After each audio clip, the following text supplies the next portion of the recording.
Hey everybody, it's Jim here. Welcome to the Journeys of Parenting and Life. So today's parenting toolbox tip. Let's see what we got in the toolbox today. All right, I'm gonna close my eyes. Okay.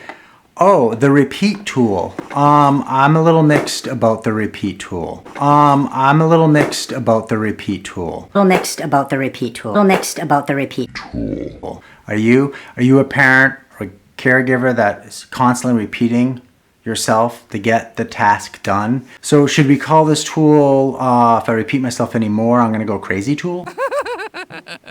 All right, so in this video, I'd like to talk about a few different scenarios and how we can look at our children in a different way so we don't have to get in this cyclical pattern of repeating ourselves. Because what happens is usually we rise in frustration, our voice tightens, we might get tight here, and most importantly, the energy can get negative. Oftentimes when we repeat ourselves, what do we do as the adult? We might yell, or we're gonna get tense, and then we get their attention, the children's attention. And then after that, they're learning about that energy. I know every child is different, but I wanted to share some basic scenarios and different ways to look at it. Most importantly, to make sure that we can see and feel different dimensions when we're working with our child. Here's an easy scenario. Let's say we have to leave to do some errands and it's just us and our child. Time to go, we need to get going.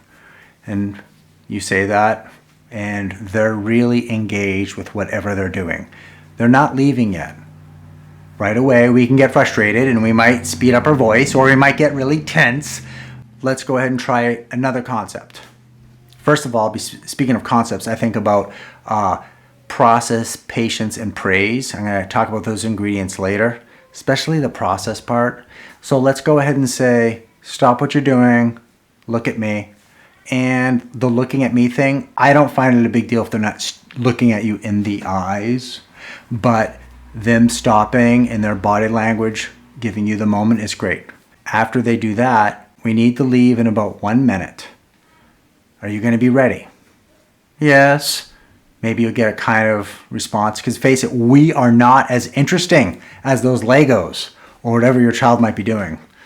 We're just not. So that's why I think sometimes we end up yelling to get their attention, and then that's a trained energy. The energy is trained, and then we get frustrated, and all of a sudden, once we're frustrated, our child might go, oh, is that how we want to communicate?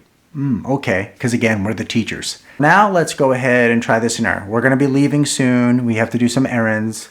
What did I just say?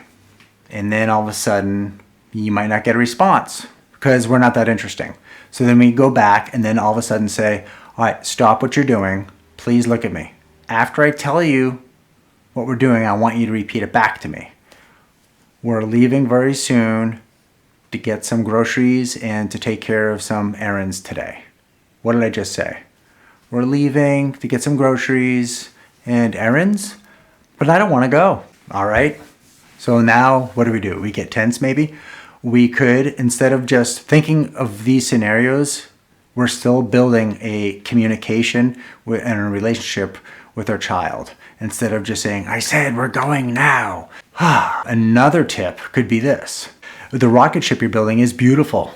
It's awesome. If we can go now, we'll have more time to build Legos later today. And I want to be a part of that. So what just happened? First of all, we created conversation, we created communication. We're validating your child's existence, their experience, their love in the moment on what they're doing. Instead of maybe just yelling at them saying, get in the car now. If I have to, I'll drag you in there.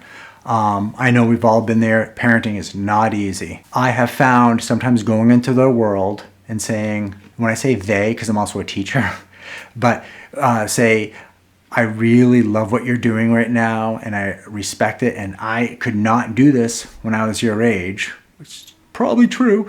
Go ahead and relish that moment with them, give them the respect, and then all of a sudden, maybe something will shift. One last tip. This is one I use often. I will say, please look at me.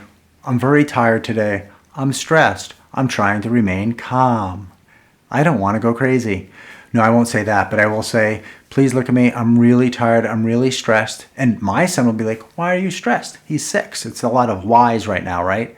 And I will let them know in a basic way why I'm stressed. And that's beautiful because when I see his eyes soak in on what I'm talking about, he shows empathy.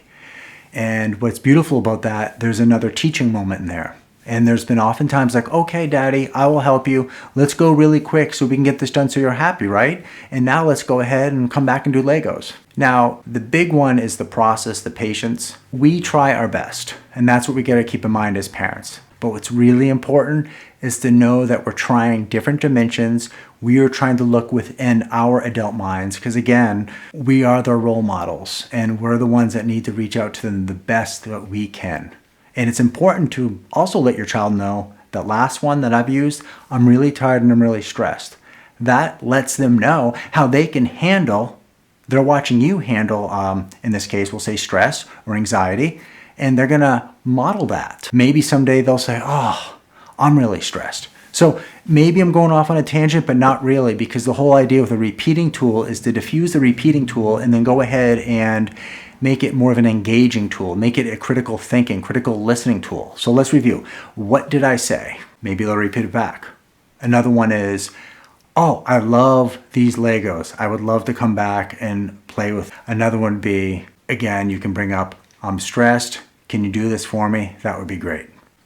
So I hope this helps. And I know every age, there's different journeys, if you will, and different challenges and different victories. But the bottom line is if we can create some sort of relationship and bond, we can grow from that. Thank you so much for listening. I hope you enjoyed the video. If you have enjoyed the content, I would appreciate a thumbs up. Go ahead and click subscribe and hit that notification bell. And most importantly, stay in touch, leave a comment, tell me about your journeys. How do you deal with your anxiety when you have to repeat yourself? I think that's really important. And I would like to really stress as a closer, let's try to build some sort of connection and relationship with our children so we can grow together. All right, I wish everyone well, please be kind, take care.